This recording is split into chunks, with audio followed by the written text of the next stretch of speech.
As of a few days ago, Dune Awakening has become Funcom's fastest ever selling game, crossing 1 million total players. And like the books, the game is full of the good, the bad, and the ugly.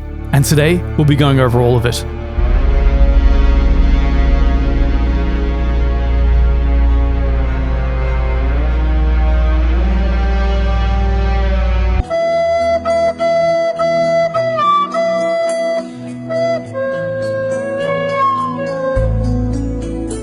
Despite being a bit of a sleeper hit, Dune Awakening is leveraging an IP that's become very powerful in recent years, namely Frank Herbert's Dune series, as popularized by the recent movie, soon-to-be trilogy.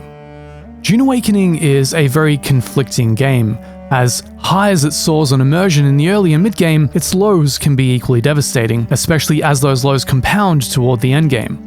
After 200 hours and multiple run-throughs of the various gameplay loops, I feel pretty confident encapsulating the general experience of the game. There is something at the core of this game that makes it profoundly fun to play. The networking aspects, the base building, the resource collection, the quest trees, and that sense of belonging that you develop to the world are truly something special. As a whole, I would probably give it a 7.5 out of 10. And how's that for a review? Front-loading the score isn't something you often see, and for good reason, because it doesn't tell you very much. There is a lot that goes into deriving that score, so let's explore both the good and, less good of Dune Awakening. At its core, much as its predecessor Conan Exiles, Dune Awakening is fundamentally a crafting survival game in the vein of Valheim or heck even Terraria if you can stretch the analogy to 2 dimensions. But it comes with a twist. That twist is in the form of it also being an MMO light, in the style of, say, Destiny or Warframe, except without the good combat. But we'll get to that soon. There's an impressively robust server infrastructure and shard system which supports its massively multiplayer ambitions.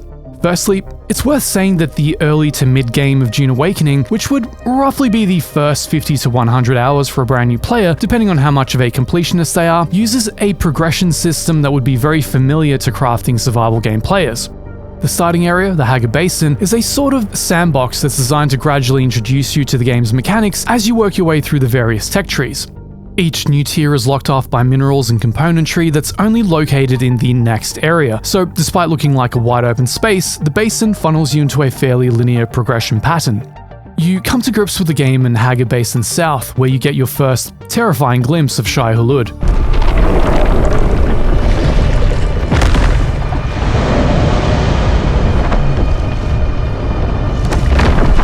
This is where you'll build your first base, aka rudimentary box that's barely shelter enough to save you from the elements, much less a launch pad for any serious expeditions. During this time, you will come to terms with how much the game fetishizes water because you're going to be perpetually dehydrated. And the only way to fix this?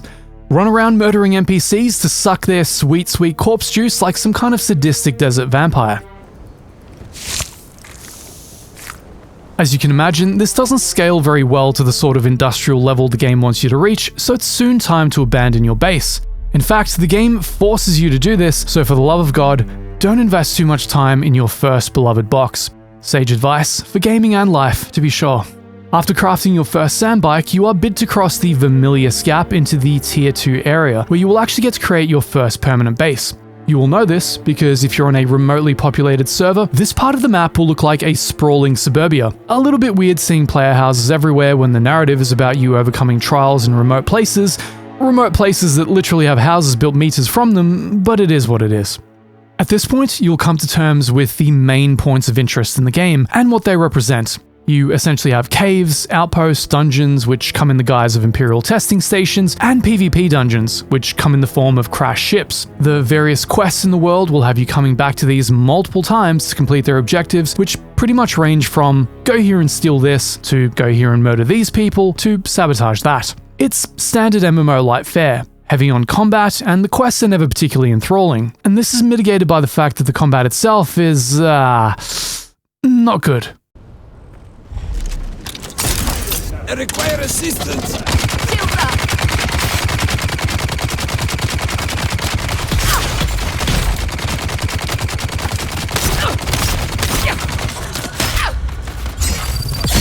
The skill trees essentially get you to specialize into either a melee build, where you'll be maining the Swordmaster and Bene Gesserit trees, or ranged, where you'll be maining the Trooper and Mentat trees. Both of these are supplemented by the planetologist tree, which has utility skills that are useful to all builds, and the trooper's grappling hook. Basically, everybody in the game runs that unless they're insane. The problem is that the shooting gameplay is hardly Remnant or even Helldivers. It lacks kick, it lacks visual feedback, it just feels very limp and static, and for some reason, maybe due to the kinetics and lack of inertia behind how characters move, it feels very awkward to hit anything that isn't completely stationary. Combine this with the Dune universe's fondness for body shields, which render most small arms useless, and you have something which feels deeply unsatisfying. Therefore, you might think Melee fares better, but Elden Ring, or hell even Mountain Blade, this is not. I've been playing a Melee build for 200 hours now, and the experience has been tolerable. You can think of melee combat in this game as highly static and lacking in fluid dynamics, sort of like the karate of game combat mechanics. Think of it as rock, scissors, paper with animations. You only get 2 attacks, a light and a heavy, aka slow. The slow can penetrate shields, but can only be used while your opponent is staggered or disabled, so the entire combat dance is basically reduced to waiting until you can parry and deliver a slow blow, proccing one of your abilities that stuns your opponent, or light attacking them 3 times, and I mean exactly 3 times before delivering the slow hit. If you only deliver 2, they will dash out of the way. If you deliver 4, they will also dash out of the way. Only 3. 3 is the mind killer. Oh, and you can't swing while jumping. I shit you not, you cannot attack aerial targets without pulling them down first, in a game built around suspensor belts and aerial mobility. This reduces combat to a procedural set of recursive moves which you keep churning out until one of 3 things happen. You kill everyone, you run out of stamina, or their bullets drain your shield. In the first case you win, and in the other 2 you are as good as dead. At this point, I wondered why I was still so compelled to play the game if the core combat loop it forces you into is so banal, and the best explanation was everything. It's the way the world building and experience weaves together. Suffering through the combat isn't so bad if you're getting resources to craft the next tier of goodies, or you can take a break by playing Architect and expanding your base. In Dune Awakening, there is enough variety in the exploration, the travel mechanics, the quest locations, and the building mechanics that being hamstrung by a single poorly realized mechanic isn't necessarily a game killer. In a normal PvE survival game, this wouldn't even be an issue, because the trope is that they all have mediocre combat. But this takes on a whole new level when you not only cross it with the MMO light mechanic, but then introduce PvP, which is holy hell. We'll touch on that soon. Oh my god, I'm getting toasted. There's a ton. Back to the Vermilius Gap, where you've likely set up your first permanent base. The trade post here is where you will first get to do the respective quest lines that will open you up to either Atreides or Harkonnen allegiance. This is quite important, by the way, as it will limit the guilds you'll be able to join, so be very deliberate with your decision. As you do this, you'll be running expeditions north into the Jabal Ifrit and Hagar Rift areas to accrue the materials you need to create your first game-changing vehicle. And depending on who you are, that will either be the Buggy or Scout Ornithopter. For me, it was of course the Scout Ornithopter, which I know lifed until I was the first and only person on my shard to have one, and boy, were those great days. I had exclusive access to all the high-tier PvP areas, uncontested. The people in my neighborhood, riding around on their peasantry sandbikes, knew their lord and master was departing every time I booted up the copter's insanely loud engines and flew it through my outsized pentashield.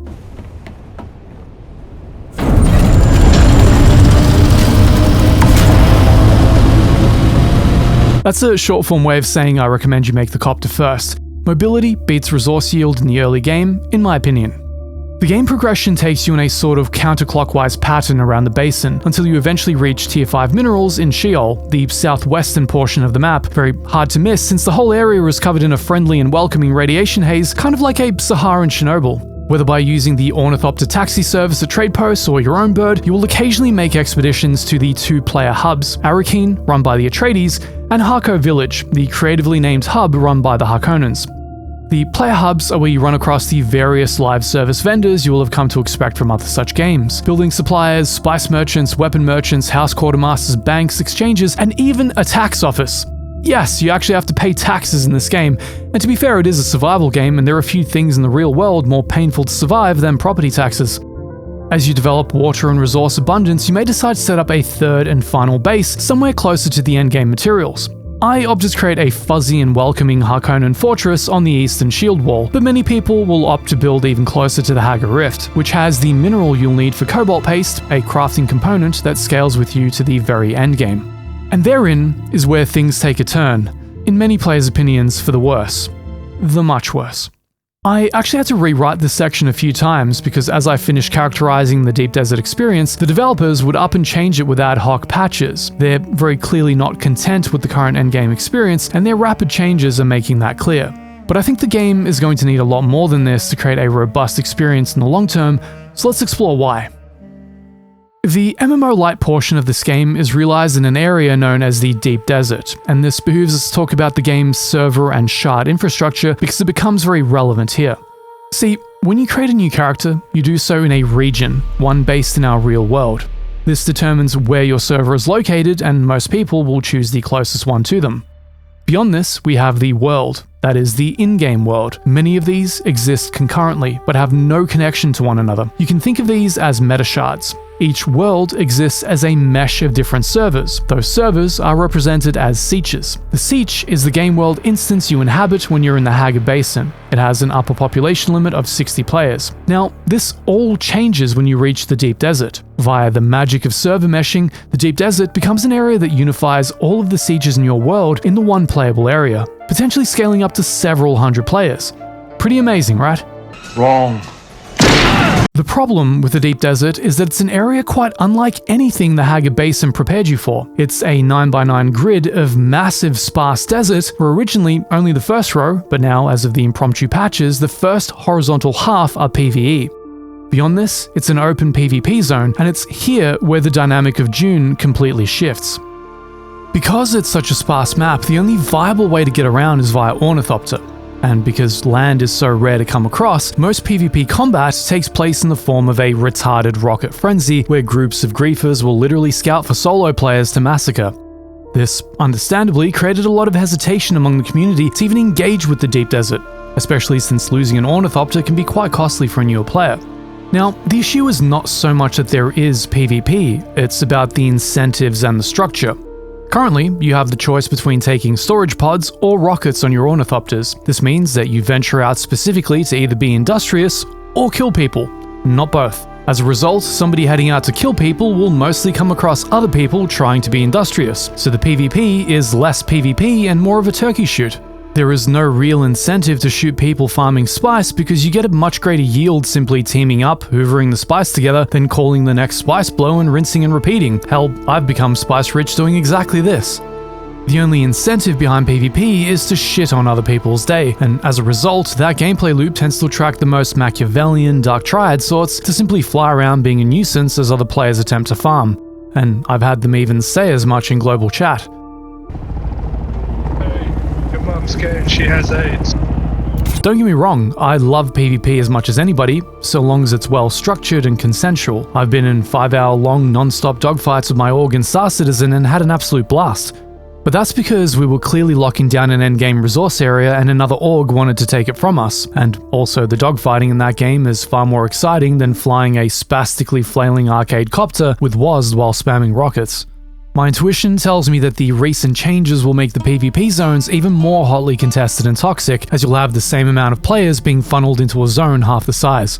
The issue with the PvP zone isn't that it exists, it's that the experience sucks and the incentives are all out of whack. We've already spoken about how the game's combat system is mediocre at best. This takes on a whole new level of banality in the Ornithopters. In order for this to change and for the PvP to actually become engaging, it has to move to the ground. But the problem is, in its current state, the game nerfs all player v player damage by 40%, so time to kill is atrocious and resultingly also favors Zerg rushes of many against few.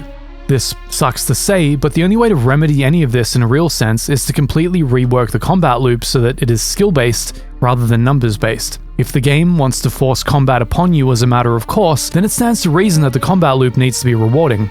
There is a game currently in early access called Witchfire, and it's absolutely amazing. The gunplay is second to none, and do you know how an indie dev team of less than a dozen people managed to do this? Whenever a developer has a question about how a gun mechanic should work, the lead tells them, look at how Destiny does it, and do that. And that is exactly how Witchfire embedded an amazing combat loop into itself by taking liberally from the best in the genre. Dune Awakening doesn't do this to any degree. In fact, the skill system can most closely be attached to the sheer banality of Diablo 4, where rather than dancing around the battlefield, you're constantly waiting on outsized cooldowns so that you can do anything meaningful. For the third-person shooting, they could borrow liberally from Remnant 2 and Helldivers 2. For the melee combat, they could look to the Souls-like genre. For the Ornithopter combat, Christ, they could just delete that outright. It's tedium incarnate. Whatever they decide to do, I foresee a tumultuous period ahead as they balance the endgame. It's not going to happen quickly. There currently isn't enough there, sans spice and titanium to justify the risks, and for players not wanting to venture into those areas, unlocking tier 6 research is largely superfluous anyway.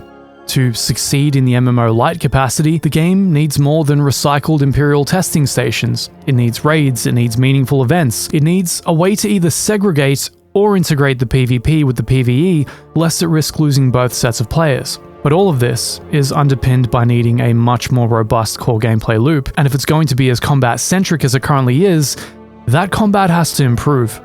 A lot. I've skipped over the audio visuals because they're pretty easy to judge for yourself. The engine is Unreal 5, so the potential for stellar visuals is certainly there, and while often realized, in some instances, largely due to the game's buildings being based on a prefabbed Lego-esque tile system, gives certain structures a really basic feel, especially the dungeons. The character models can feel equally a bit basic, at least compared to the stellar work of other Unreal 5 games like Remnant 2, but most of this is carried by the awesome lighting engine and environmental effects, and as far as survival and crafting genre games goes, it could possibly be the best looking one of the bunch. I would be remiss as a sound engineer if I didn't at least touch on the audio. The soundtrack in this game is absolutely amazing, hence why I'm using it for this video. It appears to feature real instruments and has some serious love put into it. Much of the sound design, sans the bugs the devs are still working through, is equally fantastic. The various mastering modes in the audio menu actually do what you expect them to do, unlike most games. I use home cinema mode with a 4-way speaker system, and it gives the subwoofer a workout like nothing else. 7 tests, 7 steps. Set your feet.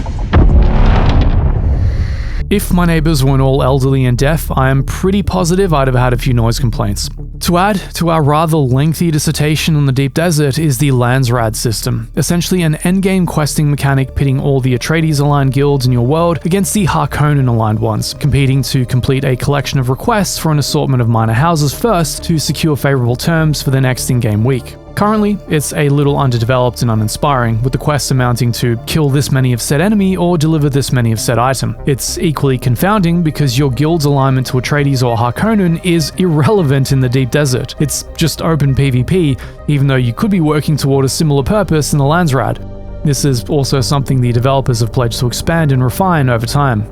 In a nutshell, Dune Awakening is a game that fuses a multitude of different subgenres, for the most part, very successfully. It's an immersive sandbox experience that's fun to experience alone and even better with friends. While the endgame is currently suffering from the aforementioned issues, the devs have already made clear they plan to work on it and make it an experience that everybody can enjoy. For my part, even for the 200 hours I've gleaned so far, I'd say the investment as a player has been well worth it. I would definitely recommend checking it out, especially if you want something for the long haul. And if you enjoyed this brief dive into the Duneverse, I warmly welcome you to join us as a subscriber so that you're notified of our future forays into various games. Until then.